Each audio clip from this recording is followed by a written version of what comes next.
من اصلا نیومده بودم رئیس جمهور بشم، اومده بودم که بگم مردم به این انقلاب، به این باورها پایبندن و برای این مردم باید بیان پای صندوق‌ها و دشمن ناامید بشه از این که ما هستیم.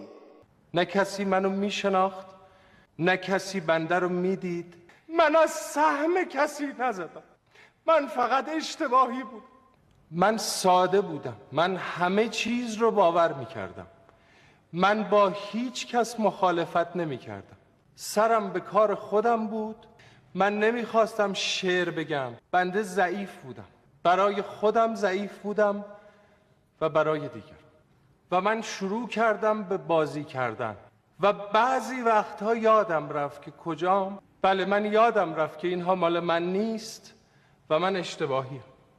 تقصیر من بود، تقصیر دیگران هم بود. حالا من ماندم